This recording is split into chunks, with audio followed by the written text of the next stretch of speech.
नारायणाय नारायणाय ओम नमो नारायणाय ओम नमो नारायणाय ओम नमो नारायणाय ओम नमो नारायणाय ओम नमो नारायणाय ओम नमो नारायणाय ओम नमो नारायणाय ओम नमो नारायणाय ओम नमो नारायणाय ओम नमो नारायणाय।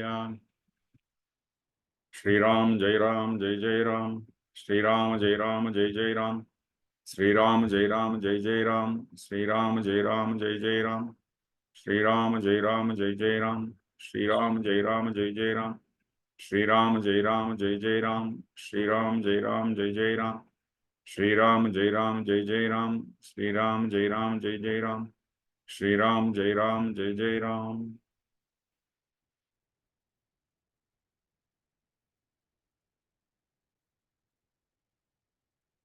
जय गुरुदेव।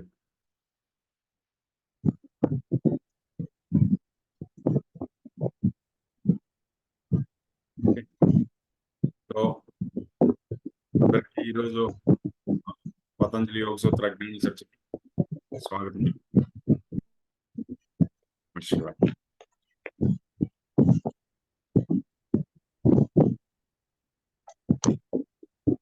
ఒకసారి నిన్నేం జరిగిందో దాన్ని సరి చూసు।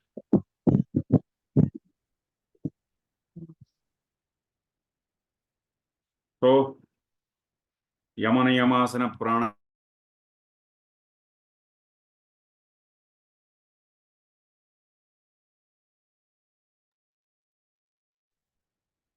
సో యమ నియమాసన ప్రాణాయామ ప్రత్యాహార ధారణ ధ్యాన సమాధి, ఇది 8 అష్టాంగ యోగాలు। దీంట్లో మనం ఒక్కొక్క దాన్నే డీటెయిల్గా చూసుకుంటూ వస్తున్నాం। ఇప్పుడు యమ దాంట్లో మనం దాంట్లో వచ్చేటువంటి అహింస, సత్య, ఆస్తేయ, బ్రహ్మచర్య, అపరిగ్రహ 5 ఉపాంగాలని మనం చూసాము దాంట్లో। ఓకే, సో అలాగే దాన్ని మనం నిన్నటిదాకా చర్చించుకుంటూ వచ్చాం। ఆ తర్వాత అహింస, సత్య ఇదన్నీ చూసుకుంటూ వచ్చాము। ఇప్పుడు నియమాల్లో శౌచ, సంతోష, తపస్వాధ్యాయ, ఈశ్వర ప్రణిధాన, అది కూడా మనం నిన్నటి నుంచి చూసుకుంటూ వస్తున్నాం మనం। ఓకే, నిన్న అపరిగ్రహం గురించి మాట్లాడుకున్నాం ఎస్టర్డే। అపరిగ్రహం అంటే జీవితానికి ఎంత కావాలో అంత మాత్రమే సేకరించి పెట్టుకోవడం। ఎక్కువగా సేకరించి పెట్టుకుంటే అదేమవుతుందంటే ఒక పరమాత్మ శక్తి పైన ఒక నమ్మకం లేనివాడు అప్పుడేం ఒక భయం నుంచి సేకరిస్తాడనమాట। అది ఇక్కడ చెప్తున్నారు గురుగారు। ఎవరికి ఆ శక్తి పైన నమ్మకం లేదో, ఆత్మశక్తి పైన నమ్మకం లేదో, ఓకే, అతను చూసుకుంటాడని ఒక నమ్మకం లేనివాడు భయంతో సేకరించి పెట్టుకుంటాడు। అయితే కొద్ది వరకు కావాల్సి వస్తుంది, లేదని కాదు। అలాగని చెప్పి చాలా ఎక్కువగా దురాశతో సేకరించుకోవడం చూడండి, అది పరిగ్రహం। అది సేకరించి ఏం చేస్తారు, చివరికి దాన్ని అలాగే పెట్టేసి ఇతను నిర్గమిస్తాడు అంతే। ఆ తర్వాత దానికి ఎవరో అడిగేవాళ్ళు లేరు, అలా అయిపోతుంది।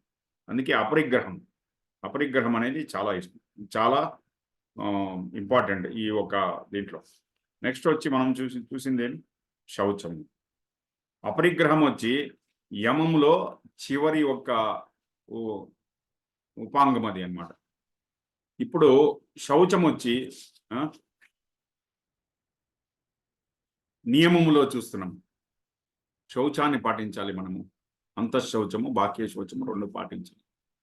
శరీరాన్ని శుద్ధిగా పెట్టుకోవాలి మనం, ఓకే। అలాగే మనస్సును కూడా శుద్ధిగా పెట్టుకోవాలి। మనస్సును శుద్ధిగా పెట్టుకోవాలంటే ధ్యానం చేయాలి, జ్ఞానముతో, సత్సంగముతో, సేవతో మనస్సు శుద్ధమవుతుందన్నమాట। ఇది మనం నిన్న చూసాం। బెనిఫిట్స్ ఆఫ్ శౌచం యొక్క బెనిఫిట్స్ ఏమి అంటే సత్వశుద్ధి, బుద్ధి శుద్ధమవుతుందన్నమాట। అలాగే సౌమనస్యము, మనస్సు ఒక ప్రసన్నంగా ఉంటుంది। చిత్తేకాగ్రత, ఏదైనా ఒక ఏకాగ్రత అనేది వస్తుంది అనమాట। ఎరుక అనేది ఇంక్రీజ్ అవుతుంది మనలో। ఇంద్రియ జయము, ఇంద్రియాలని జయించేట్టు చేస్తుంది। తర్వాత ఆత్మదర్శన యోగ్యత్వాన్ని, ఆత్మాన్ని మనం దర్శించేటువంటి ఒక యోగ్యత శౌచం నుంచి మనకు వస్తుందన్నమాట. ఇది మనం చూసాలి. సో ఈరోజు మనం ఏం చేస్తామంటే అంతఃశౌచ బాహ్య భీతర శౌచ, ఇది చాలా ఇంపార్టెంట్. లోపల బయట అంతా నైర్మల్యంతో శుద్ధంగా మనం పెట్టుకోవాలన్నమాట. అందుకే ఓకే, ఇది నిన్నటిదాకా చూసాం. ఈరోజు మనం నెక్స్ట్ ఏది నియమముల్లో నెక్స్ట్ ఏది అది చూసుకుంటూ పోదాం. మా నియమంలో మొదటోది ఏది శౌచ, నెక్స్ట్ సంతోష, ఆ తర్వాత తపహ, స్వాధ్యాయ, ఈశ్వర ప్రణిధానం. సంతోషం, ఈరోజు సంతోషం గురించి చెప్తున్నాం. సంతోషాద్ అనుత్తమ సుఖలాభ, సంతోషాదనుత్తమ సుఖలాభ. మన దుఃఖానికి కారణమేమి? ఏమన్నా ఉన్నా కూడా మనం దుఃఖంగా ఉన్నాము, ఏమీ లేకపోయినా కూడా దుఃఖంగా ఉన్నాం. అన్నీ ఉన్నప్పుడు కూడా ఏదో ఒక దుఃఖం, లేకపోతే అది ఎలాగో దుఃఖంలోనే ఉంటాం మనం. ఓకే, ఈ ఈ ఒక్క విషవర్తులం నుంచి బయట రావాలి అని చెప్తారు గురుగారు. ఈ ఒక్క విషవర్తులం నుంచి ఎందుకు దుఃఖం అనేది ఎందుకు వచ్చింది? డబ్బు పోగొట్టుకున్నామా? ఒక్కొక్కసారి ఏం చేయడానికి కాదు, డబ్బు మనకు తెలియకుండా బిజినెస్ చేసేటప్పుడు కానీ డబ్బు వెళ్ళిపోతుంది, ఒక్కొక్కసారి లాస్ అయిపోతుంది. ఓకే, సో శరీరమే పోగొట్టుకుంటాం, ఈ డబ్బు పోయేది ఎంత విషయం? కోట్ల కొద్ది, మిలియన్ల కొద్ది డాలర్లు, కోట్ల కొద్ది డబ్బులు చేసి పెట్టి తర్వాత శరీరమే లేదు అంటే దాన్ని ఎవరు అనుభవిస్తారు? ఇప్పుడు నిన్న ఒక ఎగ్జాంపుల్ మాట్లాడుకున్నాం. నాకు తెలిసిన ఒక ఆయన ఒక ఊర్లో కోర్స్ చేసేకపోతే పెద్దగా ఇల్లు కట్టాడు. ఆయన ఇల్లు కట్టి ₹1,00,00,000 బెడ్రూమ్ పైన ₹1,00,00,000 పైన వెచ్చించాడు.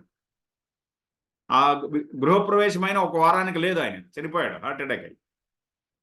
ఇప్పుడు చూడండి, ఇది పరిస్థితి. అందుకోసమే గురుగారు ఏం చెప్తున్నారంటే దాన్ని అనుభవించడానికి అతనే లేదు. సో మరి ఎందుకు దుఃఖము? ఎవరో స్నేహితుడు వదిలేసి వెళ్ళిపోయాడు, ఏం చేసేకవుతుంది? అతనికి టైం అయిపోయింది, వదిలేసి వెళ్ళిపోయాడు. మన శరీరమే మనల్ని వదిలేస్తుంది. ఓకే, అందుకే గురుగారు ఏం చెప్తున్నారంటే మన ఒక శక్తి, అంతఃశక్తి ఎలా ఉండాలంటే ఎటువంటి విరోధమైన పరిస్థితుల్లో కూడా చిరునవ్వుతో, మందహాసంతో ముందుకెళ్ళాలి. విరోధమైన పరిస్థితుల్లో కూడా. సో అన్ని బాగుంటే చిరునవ్వుతో, అన్ని బాగుంటే ఉండేది పెద్ద విషయం కాదు. విరోధమైన పరిస్థితుల్లో కూడా ప్రసన్నంగా ఉండడము.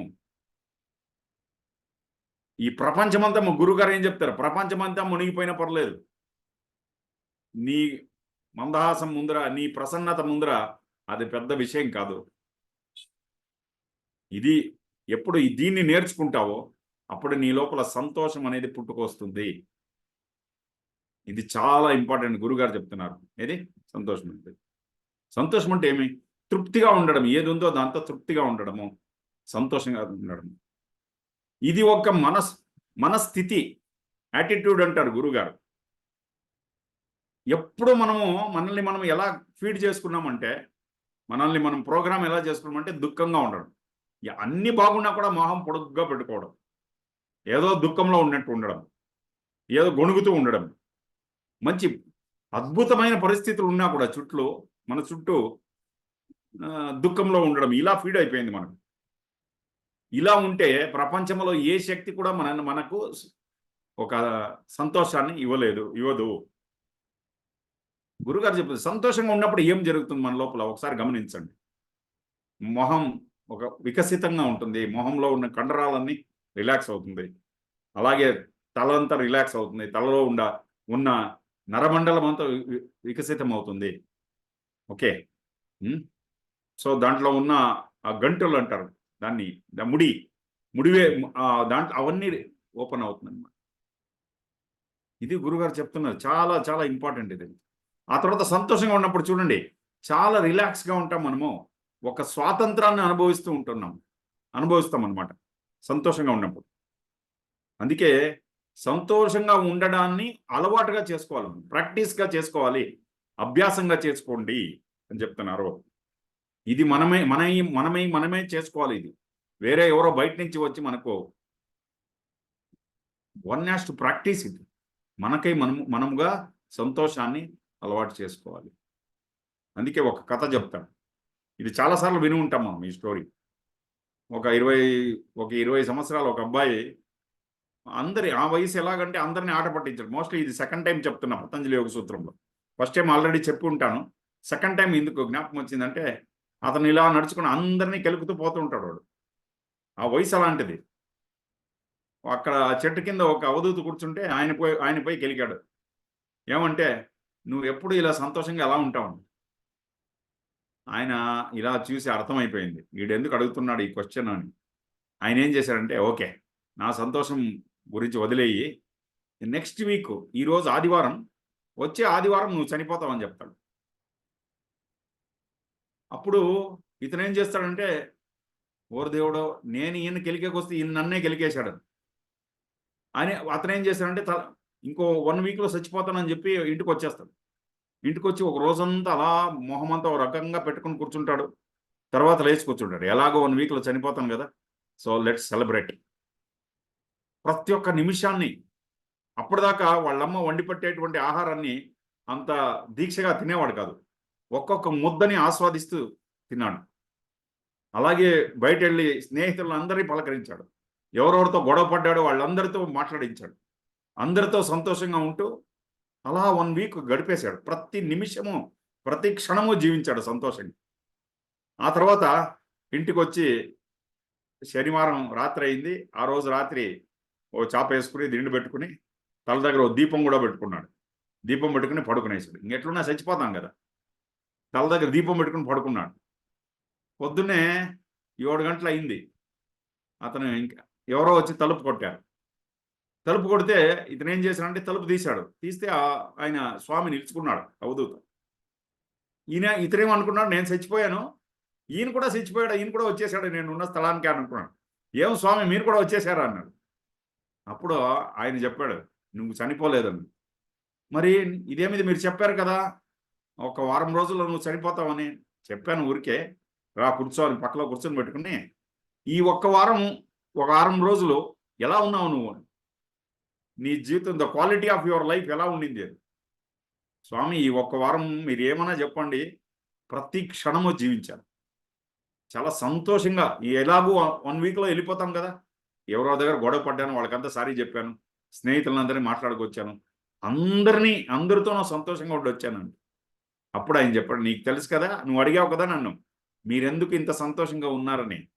నేను అందుకే ఏ క్షణంలో పోతామో తెలియదు, ఎనీ మూమెంట్ వి ఎగ్జిట్. ఏ క్షణంలో ఈ శరీరాన్ని వదిలేటువంటి పరిస్థితి రావచ్చు. అందుకే పోయేటప్పుడు సంతోషంగా పోదామని. ఓకే, అందుకే గురుగారు ఏం చెప్తారంటే, సంతోషంగా ఉండడాన్ని అలవాటు పరుచుకోవాలి మనము. ఇంకెవరు, వేరే వాళ్ళు ఎవరు మనం సంతోషంగా తీసుకురారు. అకస్మాత్ సంతోషం అనేది తీసుకొస్తే మన జీవితంలోకి కొద్దిపాటి కాలానికే, ఇట్ ఈస్ ఎ టెంపరరీ, శాశ్వతంగా కాదు. అందుకు మన మనస్సు సంతోషంగా ఉండడాన్ని అలవాటు పరుచుకోవాలి. ఏమైపోని, కమ్ వాట్ మే, ఏదైనా జరగదు, నేను సంతోషంగా ఉంటాను, ప్రసన్నంగా ఉంటాను నేను. సో ఈ ప్రపంచమంతా మునిగిపోయినా పర్లేదు, మనం సంతోషంగా ఉంటే చుట్టూ ఉన్న ప్రపంచానికి ఒక వాల్యూ వస్తుంది. మనమే సంతోషంగా లేకపోతే ప్రపంచం ఎంత బాగున్నా ఘోరంగా కనిపిస్తుంది మనకి. అందుకే ఇక్కడ సరి చేసుకోవాలి. అందుకే గురుగారు చెప్తారు, ఏమైనా అయిపోయినాయి ఆలోచించకో, సంతోషంగా ప్రసన్నంగా ఉండడాన్ని నేర్చుకో. సో అందుకే సంతోషంగా గాలి పీల్చుకో, సంతోషంగా గాలి. నీ ముక్కుని ఎవరన్నా పట్టుకున్నారా గాలి పీల్చుకోవడానికి, బయట వదలడానికి? సంతోషంగా గాలి పీల్చుకో లోపలికి. ఓకే, సో ఎప్పుడు ఇలాంటి మనస్తత్వానికి వస్తావో ఆ క్షణమే నువ్వు మోక్షం, ఫ్రీ, స్వాతంత్రాన్ని అనుభవిస్తావని చెప్తున్నారు గురువుగారు. ఏమంటే మనము మన సంతోషాన్ని, మన ప్రసన్నతని ఏదో కొన్ని చిన్న చిన్న విషయాలకి పోగొట్టుకుంటూ ఉంటాం. ఓకే, మన సంతోషం ముందర ఈ ప్రపంచం పెద్ద విషయమే కాదని చెప్తున్నారు గురుగారు. The entire world is not worth losing your smile చెప్తున్నా. మన సంతోషం ముందర ప్రపంచం పెద్ద విషయమే కాదు అని చెప్తున్నారు. ఒక పెద్ద సామ్రాట్ అయిపోయి, చక్రవర్తి అయిపోయి సంతోషంగా లేకపోతే ఆ పదవి కూడా ప్రయోజనం లేదు అక్కడ కూర్చొని. అందుకే ఈ 2వ నియమములో ఇది మొదటవది శౌచం, రెండవది సంతోషం అనేది చాలా చాలా ముఖ్యం అన్నమాట. ఓకే. ఈరోజు మనం చనిపోతామంటే ఎలా చనిపోవాలని ఇష్టపడుతున్నారు? శరీరం వదిలేయాలనుకుంటే. ఏమంటే అన్నీ సంతోషంగా అనుభవించాను అనే స్థితిలో నుంచి ఎగ్జిట్ అయిపోవాలి. తృప్తిగా ఉన్నాను ఈరోజు. రేపు గురించి ఆలోచించదు. తృప్తిగా ఉన్నాను ఈరోజు. ఓకే. లేకపోతే అది దొరకలేదు, ఇది దొరకలేదు అనే ఫ్రస్ట్రేషన్‌తో చనిపోవడం కాదు. సంతోషంగా శరీరాన్ని వదిలేసి వెళ్ళిపోవడము. ఓకే. ఒక అబండెన్స్‌తో శరీరాన్ని వదిలేసి, ఒక కంటెంట్‌మెంట్ తృప్తితో శరీరాన్ని వదిలేయాలి. అందుకే గురుగారు ఏం చెప్తారంటే, దీన్ని మళ్ళీ, మళ్ళీ ప్రాక్టీస్ చేసుకోండి. ఇది కూడా ఒక అభ్యాసమే. ఇది కూడా ఒక సాధన. సంతోషంగా ఉండడమే ఒక సాధన. సంతోషంగా ఉండడమే ఒక సాధన. అలాగని చెప్పి తృప్తిగా ఉండడమే ఒక సాధన. తృప్తిగా ఉండడము, సృజనాత్మకత 2 ఒకటికి విరోధాలు కాదు. ఏ వ్యక్తి తృప్తిగా ఉంటాడో ఆ వ్యక్తి సృజనాత్మకంగా కూడా ఉంటాడంటారు గురుగారు. దాని నుంచి ఈ తృప్తిగా ఉండడాన్ని మనం అంటే రేపెప్పుడో తృప్తి అనేది వస్తుంది, ఎల్లుండి వస్తుంది అని కాదు.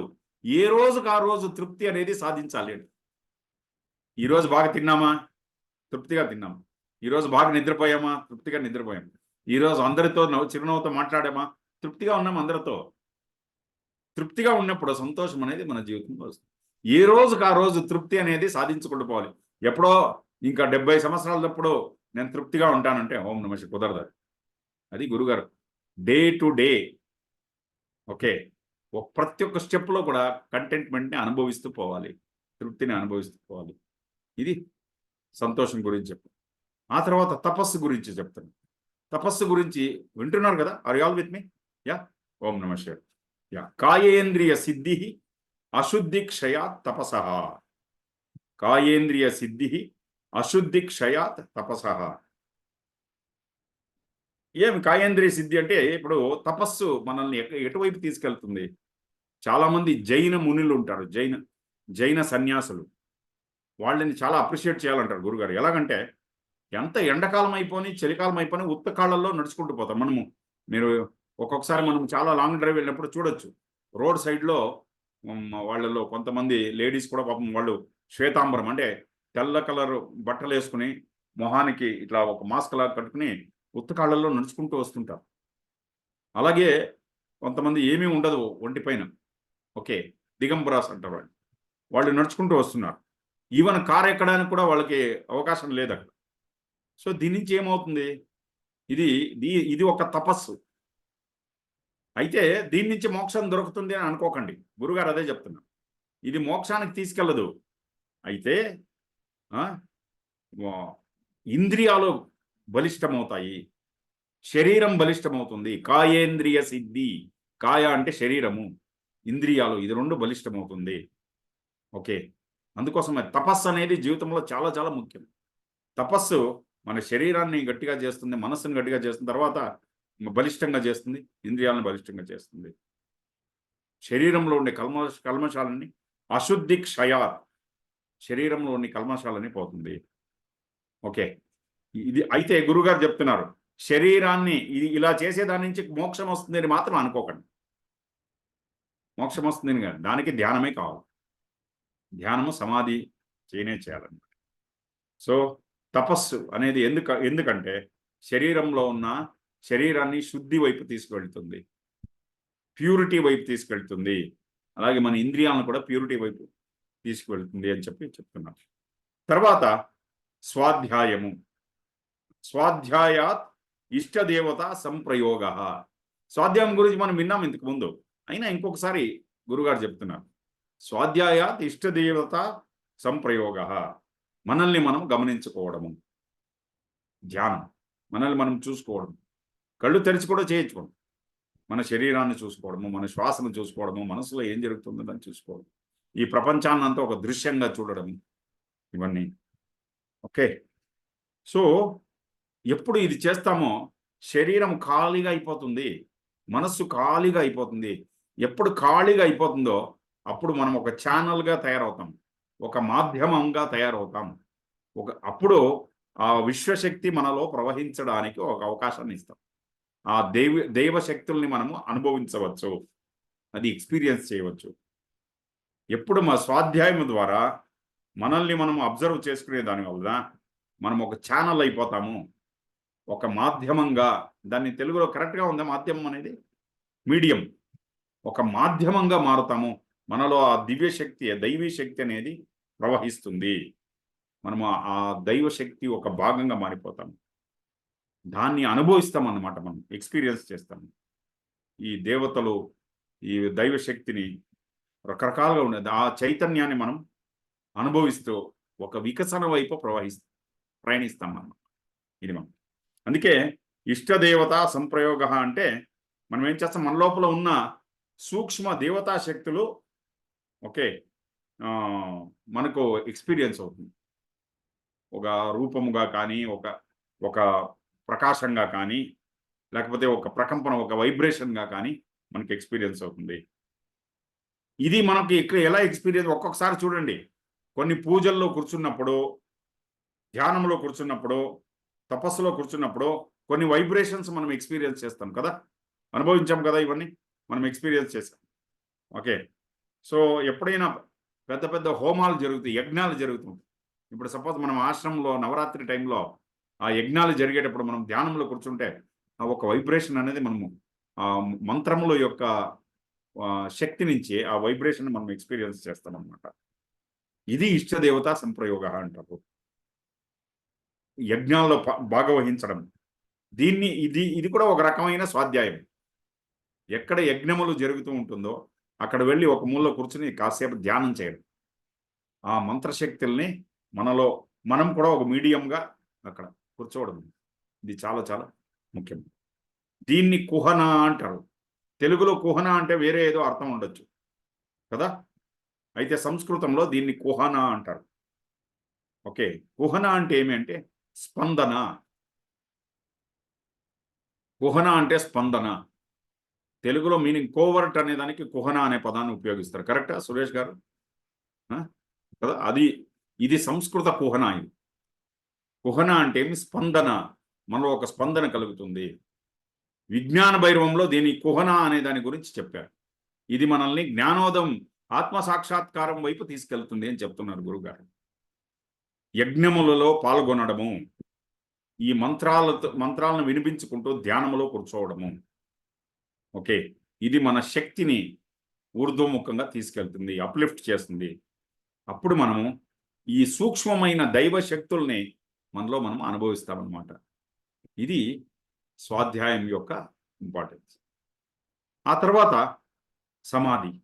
సమాధి సిద్ధి ఈశ్వర ప్రణిధానం గురించి, దైవ సమర్పణ అనేది ఎందుకు చేయాలి, భక్తి అనేది ఎందుకు కావాలి, వింటున్నారు కదా, are you all with me? Yeah. ఎందుకు చేయాలి, ఇది దాని గురించి గురుగారు చెప్తున్నారు. ధ్యానానికి కూర్చున్నప్పుడు మనం ఏదో మనస్సులో పట్టుకుని కూర్చుంటే చాలా లోతుగా వెళ్ళలేము. ఏదో పనికిరాందంతా పట్టుకుని కూర్చుంటే వెళ్ళలేము. అందుకే గురుగారు ఏం చెప్తారంటే, when you SIT for meditation, give permission to your mind to travel wear ever it wants. మనస్సు ఎక్కడికి పోవాలని దానికి వదిలేయండి. అలాగే 10 సంవత్సరాలు, 20 సంవత్సరాలు, 30 సంవత్సరాల వెనక ఏదో ఒక సంఘటన జరిగి ఉండొచ్చు, అక్కడికి వెళ్తుందా వదిలేయండి మనసు. లేకపోతే 10, 20, 30, 40 సంవత్సరాలు ముందుకు వెళ్ళాలనుకుంటున్న మనస్సు ఫ్యూచర్లో వదిలేస్తుంది. ఎప్పుడు మనస్సుని లెట్ గో, వదిలేస్తే అప్పుడు మనస్సు నెమ్మదిగా వచ్చి వర్తమాన క్షణంలో నిలుచుకుంటుంది. మనస్సుని కంట్రోల్ చేయకూడదు ధ్యానం కూర్చున్నప్పుడు. అందుకే letting go is very very important. ఈశ్వర ప్రణిధానం అంటే ఒక చిన్న పాప తల్లి ప్రెజెన్స్లో ఉన్నప్పుడు ఎలా ఉంటుంది, ఎటువంటి భయం ఉండదు దానికి. తల్లిని చూస్తూ ఉంటుంది, ఆడుతూ ఉంటుంది. తల్లి కూడా పాప పైనే, ఆ చిన్న బిడ్డ పైన ఆమెకు దృష్టి ఉంటుంది, ఆమె పనులు ఆమె చేసుకుంటూ ఉంటుంది. ఇది రెండు ఇంటర్ కనెక్షన్. ఆ ధైర్యంతో లెట్టింగ్ గో, పూర్తి లెట్టుగోలో ఉంటుంది ఆ చిన్న స్మాల్ కిడ్. అలాగే తల్లి ఒడిలో పడుకున్నప్పుడు చూడండి ఎంత ధైర్యంగా పడుకుని నిద్రపోదు. అలా ధ్యానంలో ఉండాలి, లెట్టింగ్ గో, అంతా వదిలేసి ధ్యానం. ఇది చాలా చాలా ఇంపార్టెంట్. దేన్ని మనలో పట్టుకోవడం ఉంటుంది. దీన్ని అన్ని సమర్పణ చేసి ధ్యానానికి కూర్చోవాలి. అందుకే ధ్యానానికి 3 నియమాలు. నాకేమీ అవసరం లేదు, నేనేమీ కాదు, నేనేమీ ప్రయత్నించను. ఇది 3 ఉన్నాయి కదా ఈ నియమాలు. ఈ 10 నిమిషాలు నేను ధ్యానానికి కూర్చున్నప్పుడు నాకేం అవసరం లేదు, నేనేమీ చెయ్యను ఈ 10 నిమిషాలు. ఆ తర్వాత నేనేమీ కాదు. అప్పుడేమవుతుందంటే మనం లెట్టింగ్ గో పూర్తిగా వదిలేయాలి. సో, అందుకే సమర్పణ చేసేసి ధ్యానానికి కూర్చోవాలి. ఎప్పుడు సమర్పణ చేసి ధ్యానానికి కూర్చుంటామో, సమాధి అనేది ఇట్టే అయిపోతుంది. It will just happen like that. ఇట్టే జరిగిపోతుంది. సమాధి సిద్ధిహి. సమాధిలో ఒక పర్ఫెక్షన్ అనేదాన్ని మనకు వస్తుందన్నమాట. ఒక్కొక్కసారి ధ్యానానికి కూర్చున్నప్పుడు కొద్దిగా దాని అనుభవం కలగవచ్చు. ఒక ఎంప్టీనెస్‌ది.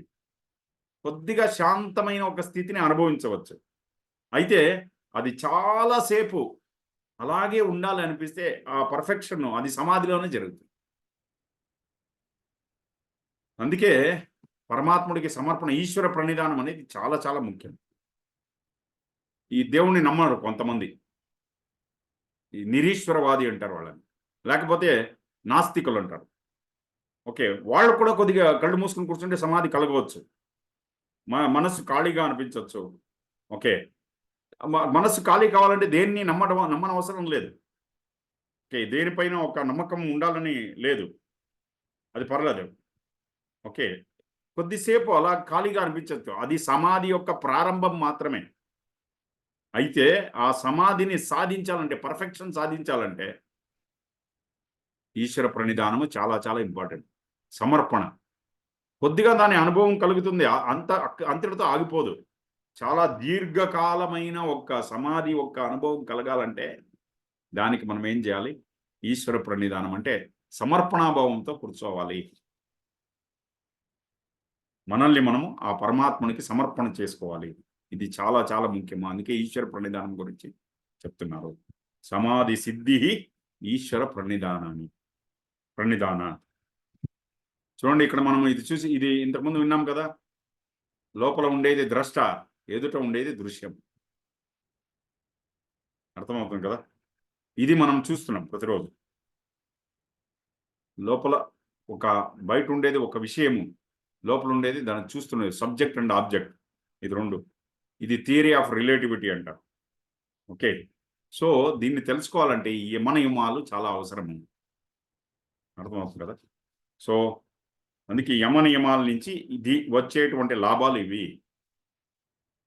ఎందుకు యమనియమాలు ప్రాక్టీస్ చేయాలి అంటే దానిలో నుంచి వచ్చేటువంటి దుష్పరిణామాల నుంచి తప్పించుకోవాలి. అందుకోసం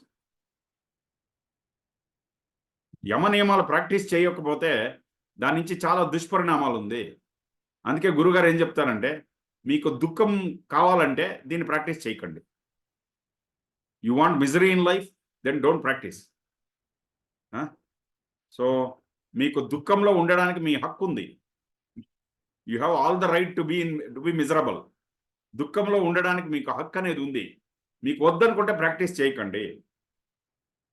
అందుకే పతంజలి మహర్షి ఏం చెప్తారంటే, మనసులో చాలా సంశయాలు వస్తాయి. ఇవన్నీ చేసేటప్పుడు చాలా సందేహాలు వస్తాయి. వితర్క బాధనే ప్రతిపక్ష భావనం. మన మనసులో వచ్చేటువంటి సంశయాల్ని, మన మనసులో వచ్చేటువంటి సందేహాల్ని మనమే దాని నుంచి బయట రావాలి. ఇంకెవరు రారు, ఇంకెవరు సహాయం చేయరు. మనమే దాని నుంచి బయట రావాలి. ఎలా? మనలో ప్రాణశక్తిని ఎక్కువగా చేసుకుని, బై ఇంక్రీజింగ్ ప్రాణశక్తి మన లోపల ఎక్కువగా చేసుకుని ఇంకెవరు దీని నుంచి బయట తీసుకురారు. గురువుగారు అంటే గురువుగారు ఇంకా ఎక్కువ సంశయాలు పెడతాడు మన తల్లో. గురుగారు ఇంకా ఎక్కువ సందేహాలు పెడతాడు మన తల్లో. ఎందుకంటే ఆయన అదే చెప్తారు ఒక్కొక్కసారి, నీ మనస్సులో ఇంకా ఎక్కువగా సంశయాలని క్రియేట్ చేస్తూ ఉంటాను. నువ్వు దాన్ని నాకు సమర్పణ చేస్తూ రావాలి. It is my job to create doubt in your mind. It is your job to surrender and keep coming ahead. ఆయన అదే చెప్తుంటాడు. నా పనేమంటే నీ మనసులో నా గురించి సంశయాలు పెడుతూ ఉండడము నా పని. నీ పనేమంటే దాన్ని మళ్ళీ నాకు సమర్పణ చేసుకుంటూ నాకు శరణాగతి అవుతూ ముందుకు రావడం. ఎప్పుడు శరణాగతి అవుతుందో అప్పుడు సమాధి ఈజీ. సమాధి అనేది అప్పుడు చాలా ఈజీ అవుతుంది. ఓకే. గురువు ఎందుకున్నారంటే మళ్ళీ మనలో ఆ సంశయాలని, సందేహాలను పెడుతూ ఉంటారు. మళ్ళీ అప్పుడప్పుడు అనిపిస్తుంది, ఈయనేం గురువు మన చేయి పట్టుకుని తీసుకెళ్తున్నాడా లేదా? అప్పుడప్పుడు ఒక్కొక్కసారి డౌట్ అనిపిస్తుంది. ఆ డౌట్ అనిపించినప్పుడంతా మళ్ళీ ఒకసారి గురుగారి పాదాల సంశయాలని సమర్పణ చేసేసి ఓ దండం పెట్టేసి ఓం నమః శివాయ, తీసుకో స్వామి నీకే ఇచ్చేస్తుంది. ఇలా చేస్తూ చేస్తూ అప్పుడు ఏమవుతుందంటే పక్వం అయిపోతుంది లోపల నుంచి, వెన్నలాగా బాగా చర్నింగ్ లోపల నుంచి. అధ్యాత్మ పథంలో నడవడం అంత ఈజీ కాదు, అంత కష్టం కూడా కాదు. ఈజీ కాదు, అంత కష్టం కూడా కాదు. గురువు బాగా మనల్ని ఆయన పక్వంగా చేసి తీసుకెళ్తాడు. అది అన్నమాట ప్రతిపక్ష భావనం. సో అందుకే పతంజలి మహర్షి ఏం చెప్తారంటే, ఈ యమ నియమాలని అభ్యసించకపోతే చాలా దుష్పరిణామాల్ని మనం ఎదుర్కొంటాము, దాని నుంచి చాలా ఘోరమైన ప్రభావాలు కూడా ఉంటాయి మన పైన. దానికన్నా దీన్ని అభ్యసించడమే మేలు. సహజంగా ఎప్పుడు ఆ దుష్పరిణామాల గురించి వింటామో ఎందుకు, ఎవరికి కావాలండి, దానికి బదులుగా దీన్ని అభ్యసించడమే మనకు చాలా మంచిది అని. ఇది యమ నియమాలు. శౌచ, సంతోష, ఓకే, తపస్, స్వాధ్యాయ, ఈశ్వర ప్రణిధానం. ఆ తర్వాత ఆసనం. మనమేమనుకుంటాం ఆసనం అంటే ఈ భుజంగాసనము, ధనురాసనము, మత్స్యాసనము, మరకటాసనము, తాడాసనం ఇవన్నీ వస్తాయి. ఇవన్నీ పతంజలి యోగ సూత్రంలో చెప్పలేదు. చూడండి, ఇది పెద్ద షాకింగ్ న్యూస్. మనం ఏమనుకుంటామంటే ఈ ఆసనాల గురించి చెప్తున్నాడు ఆయన ఇవన్నీ చెప్పలేదు. ఆయన సూర్య నమస్కారం గురించి కూడా చెప్పలేదు. ఇవి ఏది పతంజలి యోగ సూత్రంలో మెన్షన్ చేయలేదు. ఇవన్నీ హఠయోగ ప్రదీపిక అని ఉంది, దాంట్లో చెప్పారు. దీంట్లో యోగములు అంగముగా దాన్ని చెప్పలేదు. ఓకే, ఇక్కడ చెప్పేది ఏమంటే పతంజలి మహర్షి స్థిరం సుఖం ఆసనం. ఏ ఆసనంలోనైనా కూర్చో, సుఖంగా కూర్చో, స్థిరంగా కూర్చో. ఏ ఆసనం అన్న అయిపోయి ఇది స్టేబుల్గా ఉండు, స్థిరంగా కూర్చో. స్థిరం సుఖం ఆసనం. ఆ ఆసనంలో ఇంత కూడా చలనము లేకుండా స్థిరంగా కూర్చో, సుఖంగా అనుభవిస్తూ కూర్చో, ఆసనాన్ని అనుభవించు. ఓకే, ఒంటి కాల్లో నిలబడినా కూడా దాన్ని సుఖంగా ఉండాలి, ఆ స్థితిలో స్థిరంగా ఉండాలి. ఏది నీకు సుఖంగా లేదో అది ఆసనం కాదు. ఎలా కూర్చున్నా నీకు సుఖంగా లేదనిపిస్తే అది ఆసనం కాదు. స్థిరం సుఖం ఆసనం. స్థిరంగా ఉండాలి, సుఖంగా ఉండాలి, అది ఆసనం. సో దీని గురించి ఇంకాస్త ఎక్కువగా రేపు ఎల్లుండి తెలుసుకుందాం. సో ఈ రోజుకి ఇంత చాలు అనుకుంటా ఈ రోజుకి. Okay, thank you very much అండి. ఓం నమః శివాయ. ఐ రిక్వెస్ట్ సురేష్ గారు, ప్లీజ్ టేక్ ఓవర్. ఓం నమః శివాయ.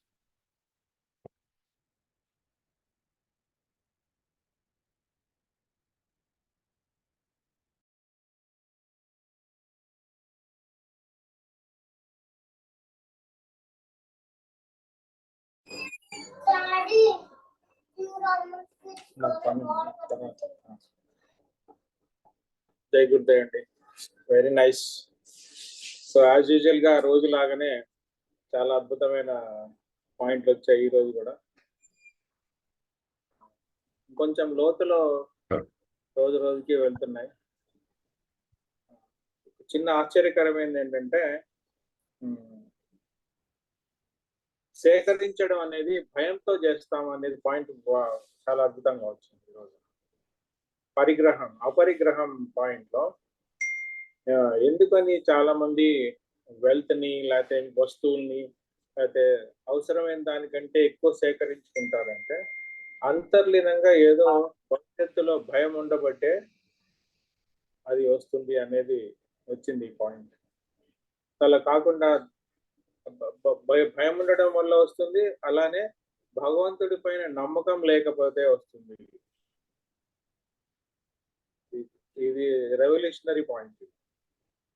సో దాని అర్థం ఎంత అంతర్లీనంగా ఉందంటే భవిష్యత్తు తరాలకి జనరేషన్ అన్నిటికీ అక్యుములేట్ చేస్తూ పోవడం అంటే మనకు ప్రకృతి పైన భవిష్యత్తు పైన దేని మీద నమ్మకం లేకపోతే అలా ఆశపడుతుంది అని చెప్తారు. సో ఇది గమనించాల్సిన విషయం, చాలా శోచనీయ అంశం ఇది. ఈ సూత్రాన్ని, ఈ పాయింట్ ని యాక్సెప్ట్ చేయగలిగితే దెన్ మనం ఇమ్మీడియట్ గా సంతోషాన్ని చేరుకోగలం ఈజీగా. మేజర్లీ మనకి సంతోషం, తృప్తిని లేకుండా చేసేది ఇదే కదండి. రేపటి గురించి, నా గురించి, నా వాళ్ళ గురించి, ఇంకా ఇంకా ఇంకా తరతరాల గురించి, ముందు తరాల గురించి, ఇది దాని నుంచి దీనికోసం అనేదే తృప్తి లేని జీవితం అయిపోతుంది. తృప్తి అంటే ఈ క్షణంలో అన్ని స్థితిలో ఉన్న దాంట్లో నేను హాయిగా సంతోషంగా ఉన్నాను అనేది సంతృప్తి వచ్చింది. సో ఇంకా ఇంకా ఆశ కావాలి అనేది తృప్తి లేకుండా దాన్ని సంతోషం వస్తుంది వస్తుంది అని అనుకుంటాం కానీ అది రావట్లేదు, దూరం వెళ్ళిపోతుంది ఇంకా. సో అలాంటి పాయింట్ ఇవాళ గమనించాల్సి ఉంటుంది. అండ్ గురుగారు చాలా అద్భుతంగా చెప్తున్నారు, సంతోషం అనేది ఒక స్థితి కాదు, అది ఆ స్థితిని అనుభవించడం అని కూడా కాదు, అది మన స్వభావం అని చెప్పారు. సంతోషం అనేది మన స్వభావం, అది ఇది మన హ్యాపీనెస్ పాయింట్ లో కూడా పర్ఫెక్ట్ గా అనాలిసిస్, పర్ఫెక్ట్ గా సైన్స్ ఆఫ్ హ్యాపీనెస్ అంతా వచ్చేసింది. హ్యాపీనెస్ ప్రోగ్రామ్ లో 2వ రోజు హ్యాపీనెస్ పాయింట్ చెప్తారు చూడండి, ఎంతో సైంటిఫిక్ గా డిజైన్ చేసిన పాయింట్ అది. దీని నుంచే వచ్చింది అది. చూడండి మూలం ఎక్కడుందో, ఎన్నో వేల సంవత్సరాల క్రితం రాసిన పాయింట్ ని గురుజీ మనకి సంతోషంగా ఉండండి అని చెప్తున్నారు. కానీ అది మనం లైట్ గా తీసుకొని మనం ఏముందిలే, బాధ ఏముంది, సంతోషంగానే ఉంటున్నాంలే అని చెప్పేసి వెళ్ళిపోతాం. Not that. రియల్ సెన్స్ లో ఇంకోసారి ఈసారి హ్యాపీనెస్ ప్రోగ్రామ్ కూర్చొని రిపీట్ చేసేటప్పుడు వినండి, టీచర్ ఏం సీక్వెన్స్ లో ఎలా చెప్తారో చాలా అద్భుతంగా ఉంటుంది. సో సంతోషం నియమాల్లో ఒకటి సంతోషం, అండ్ ఇది మన స్వభావం అవ్వాలి అని చెప్తున్నాం. అండ్ ఇంకో స్టోరీ అద్భుతంగా వచ్చింది ఈరోజు, చాలాసార్లు చెప్తున్నాం బట్ స్టిల్ ఈ రోజు కూడా ప్రస్తావనలోకి వచ్చింది అన్నాడు చూడండి. సో దాంట్లో సమ్మరీ ఏంటంటే, మనం మరణం గురించి కానీ మరణం గురించి తెలుసుకోవడానికి చాలా మంది భయపడతారు. తలుచుకుంటేనే భయం వేస్తుంది చాలా మందికి. మనం చనిపోతామా అన్నట్టుగా. అందరు చనిపోయే వాళ్ళే, మళ్ళీ ఎవరు తిష్టేసుకొని ఇక్కడే కూర్చునే వాళ్ళు ఎవరు లేము, అందరం వెళ్ళిపోయే వాళ్ళమే. కానీ అది తలుచుకుంటేనే భయపడతారు. ఒక రియాలిటీని రియాలిటీని యాక్సెప్ట్ చేయడం అనేది ఆ ఒకటి చాలా పెద్ద భయం అన్నమాట. సో దాన్ని వదిలిపెట్టేస్తే, ఇక్కడ ఆ స్టోరీలో చెప్పిన సమ్మరీ సూత్రం ఏంటంటే, అతనికి, ఆ పిల్లోడికి మరణం గురించి ఎప్పుడైతే తెలిసిందో ఈ క్షణంలో జీవించడం మొదలు పెట్టాడు. మరణం గురించి తెలియకపోతే మనం జీవించాం, ఏదో బతికేస్తుంటాం అలా. ఎందుకంటే ఎంతో 1000 సంవత్సరాలు బ్రతుకుతానులే అన్నట్టు జీవితం గడుపుతూ ఉంటాం, ఏమి చేయము, ప్రస్తుతాన్ని అనుభవించము, అన్ని పోస్ట్పోన్ చేసుకుంటూ వెళ్తాం. అదే జీవితం లేదు, ఇంకా ఈ క్షణమే ఉంది, మధ్యాహ్నం అవుతో లేదో, ఉదయం తెల్లారుతో లేదో అనుకున్నప్పుడు ఈ క్షణంలో మనం 100% ఉత్సాహంతో ఫుల్ఫిల్డ్ జీవితం గడిపేదానికి ఆస్కారం. సో ఇక్కడ ఆంతర్యం గమనిస్తే, మనం డెత్ గురించి తెలుసుకుంటే, మరణం గురించి తెలుసుకుంటే జీవించడం సులభం అవుతుంది అని చెప్పేసి చాలా హాయిగా జీవించవచ్చు. అద్భుతమైన పాయింట్ ఇది. అండ్ సంతోషంగా ఉండడమే సాధన చేయాలి అంటున్నారు. సాధన యొక్క ఆంతర్యమే సంతోషంగా ఉండడం. సో అందుకే గురువు గారు చాలా చాలా చాలా సులభమైన సాధనలు ఇచ్చారు. శ్వాస పీల్చే అంత సులభమైనవి అనమాట. శ్వాస కూడా నేను పీల్చలేనంటే ఎవరు ఏం చేయలేరు. సో గురువుజీ మనకి ప్రవేశపెట్టిన సాధన మొత్తం జస్ట్ శ్వాస పీల్చినంత సులభం అన్నమాట. అండ్ తర్వాతది తపస్ గురించి, కాయేంద్రియ సిద్ధి అని. శరీరం పైన, ఇంద్రియాల పైన సిద్ధి, మనకు ఒక పట్టు వస్తుంది. అండ్ ఇంకోటి తపస్సు చేస్తే మోక్షం లభిస్తుంది అనేది కూడా వచ్చింది ఈరోజు. మోక్షం లభించదు అనేది కూడా వచ్చింది. తపస్సు చేసినంత మాత్రాన తపస్సు చేసేది మోక్షం కోసం కాదు, కాయేంద్రియ సిద్ధి కోసం అని. సో మన శరీరము, ఇంద్రియాలు వీటన్నిటిని ఒక పట్టులో ఉంచుతుంది తపస్సు. సో మెయిన్ అవే కదండి కావాల్సింది. శరీరము, ఇంద్రియాలు ఒక పట్టులో ఉంటేనే మనం ధ్యానంకి వెళ్తాం, సమాధి స్థితి అనుభవించగలం, ఏదైనా చేయగలం.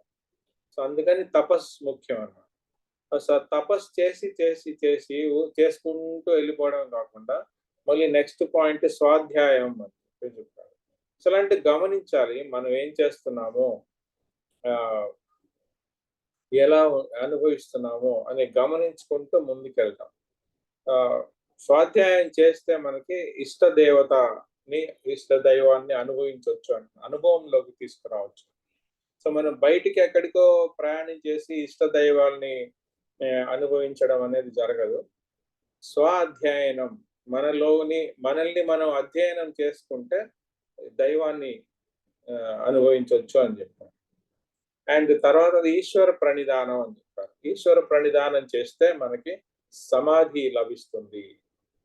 ఈశ్వర ప్రణిధానం అంటే జస్ట్ ఒక 3 సూత్రాలు. గురుజీ చాలా అద్భుతం చూడండి. మళ్ళీ ఇక్కడ సహజ సమాధి మెడిటేషన్ చేసేటప్పుడు ఒక 3 మాటలు అనుకొని కూర్చోండి అన్నారు. నాకేమి వద్దు, నేనేమి చెయ్యను, నేనేమి కాను. సో ఆ 3 మాటలు అనుకుంటే మనం పొందేది సమాధి అని చెప్పేశారు. డైరెక్ట్ పాయింట్కి వచ్చేసారు అనమాట. సో ఎంత సులభమైన పద్ధతిలో చేపించారు చూడండి. అది అంటే ఈశ్వర ప్రణిధానం వచ్చి సమాధి సిద్ధిని ఇస్తుంది అనమాట. సమాధి అనుభవించగలం.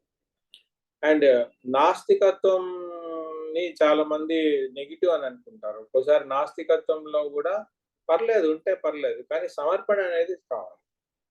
నేను కాదు, నేను ఇది కాదు, నేను అది కాదు, నేను ఫలానా కాదు అని అనుకుంటే జస్ట్ ఫ్రీ అయిపోవచ్చు, స్వతంత్రం లభిస్తుంది.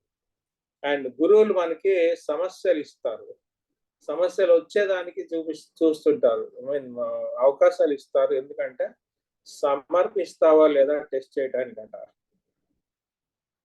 గమనించుకోండి. ఇంకా రోజు నాకే ఎందుకు ఇంత కష్టం, ఇన్ని కష్టాలా నేను అనుభవిస్తున్నా, ఎందుకు ఎంత కష్టాలు వస్తున్నాయంటే టెస్టింగ్ కోసం అంట. ఒక సమర్పణ భావం ఉందా లేదా, గురువు నేను గుర్తున్నానా లేదా, దైవం గుర్తుందా లేదా అని కష్టం వస్తుంటుందంట. ఆనందంలో ఎలాగో ఎవరు గుర్తుపట్ట, జగజగ అబ్బా నేనే చాలా ఆనందంగా ఉన్నాను, నేను చేసుకున్నది ఇదంతా అనుకొని ముందుకు వెళ్తూ ఉంటాం.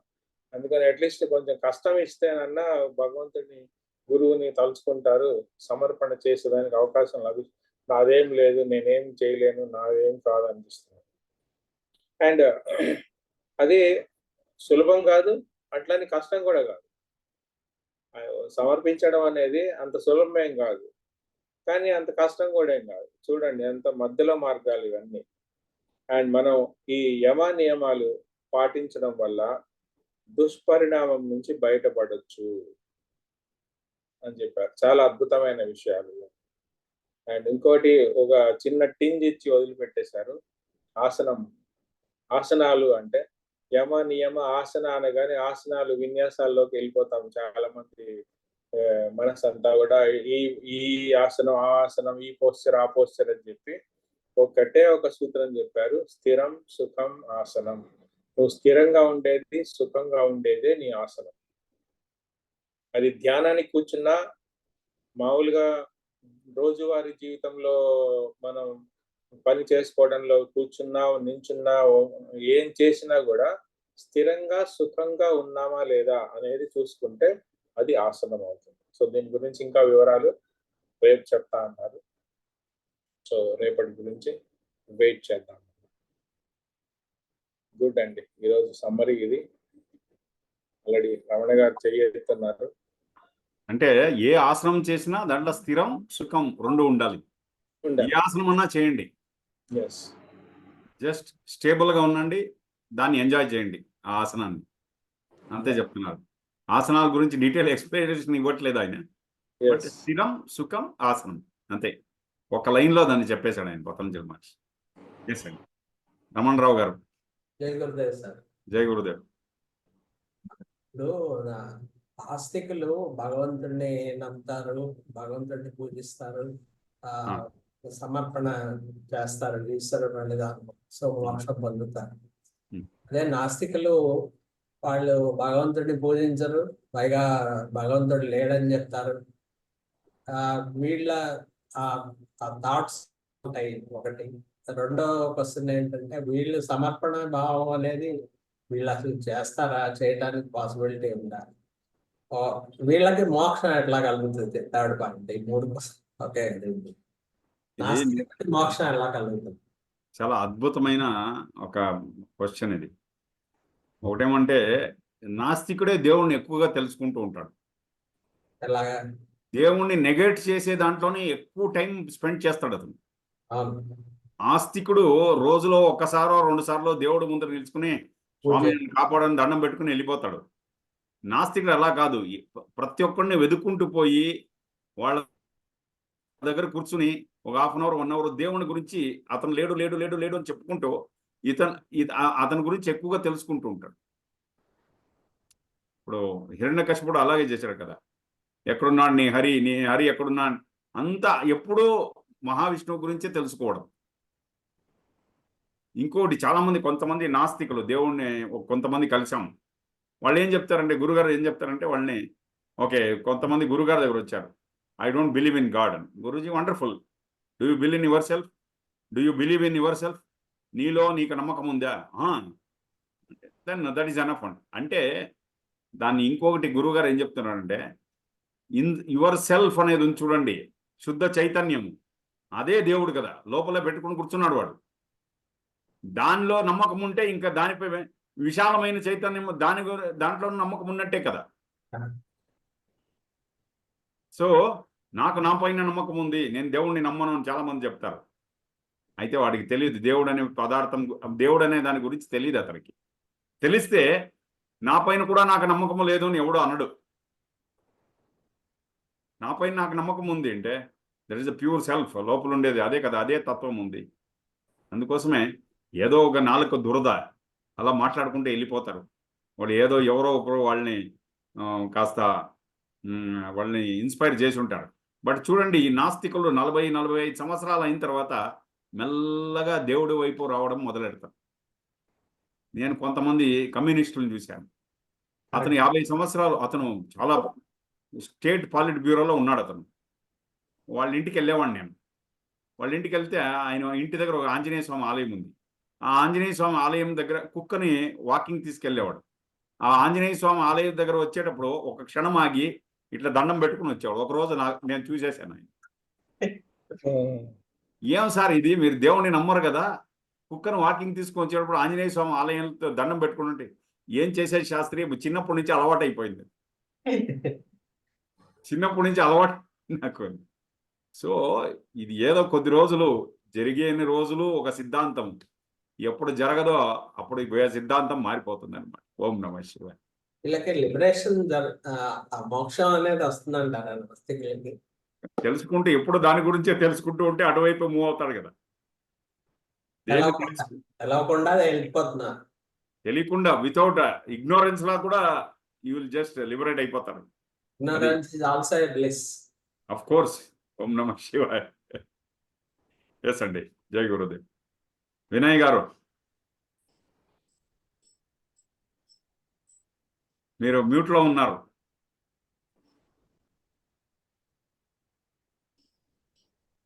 ఎక్కడో 6 బయట ఉన్నట్టుంది మీరు. జై గురుదేవ్ సార్. చెప్పండి. ఇదే ఆధ్యాత్మిక మార్గంలో ఉండటం చాలా కష్టం, చాలా సులభం అన్నారు కదా. అదే ఇందాక ఒక ఇన్సిడెంట్ జరిగింది సార్. అది ఇంట్లో మాట్లాడలేక బయటకు వచ్చి మీతో పంచుకుందామని. మా ఆవిడ ఏదో కోపంగా ఏదో అరిసింది సార్ ఇందాక. నాకేమో నవ్వు వస్తుంది సార్ నిజంగా. నేను నవ్వుతా ఉంటే నాకు పిచ్చెక్కిందేమో అంటుంది సార్. దీన్ని ఎలా వ్యాఖ్యానిస్తారంటారు మీరు? అవును సార్. అపోజిట్స్ అన్ని, విరోధాలన్నీ ఎంజాయ్ చేయాలండి. ఓం నమః శివాయ. రాంబాబు గారు ఓం నమః శివాయ. సురేష్ గారు మీరేమంటారు? వినయ్ గారు అది మామూలే అది. రాంబాబు గారు చెప్పండి. కొంచెం అస్థేయ గురించి ఒకసారి. అస్థేయ అంటే నాన్ స్టీలింగ్ అని. వాళ్ళ దగ్గర అది ఉంది, అది నాకు కావాలి అని లాక్కోవాలని ఆలోచించడం. ఇది కూడా ఏమంటే అసూయతో కూడినటువంటి ఒక యాక్షన్ అది. అస్థేయ అంటే నాన్ స్టీలింగ్. ఎవరి దగ్గర ఏమైనా ఉంటే సంతోషం, వాళ్ళ ప్రారంధంగా అది ఉంది వాళ్ళ దగ్గర, దానితో అసూయ పడడం లేదు, వాళ్ళ దగ్గర ఉంది సంతోషం అంతే. స్టీలింగ్ అంటే ఏమి, వాళ్ళ దగ్గర ఉండడాన్ని నాకు కావాలని కోరుకోవడం. ఆస్తే అంటే నాకేం అవసరం లేదు, మీ దగ్గర ఉంటే సంతోషం అంతే. I don't want it, what I have. నాకు డెఫినెట్గా నా జీవితంలో నా కర్మ ప్రకారం ఏం రావాలో అది వస్తుంది అని ఒక నమ్మకం. దట్ ఈజ్ ఆస్తేయ. ఎస్ యా, థ్యాంక్ జై యూ. గురుదేవ్. యా, అంతే కదా ఈరోజు. యా, గుడ్ అండి. ఎస్ అండి. థ్యాంక్ యూ ఫర్ దిస్ సేవ. ఓం నమః శివాయ. మళ్ళీ కలుద్దామండి రేపు. జై గురు, జై గురు.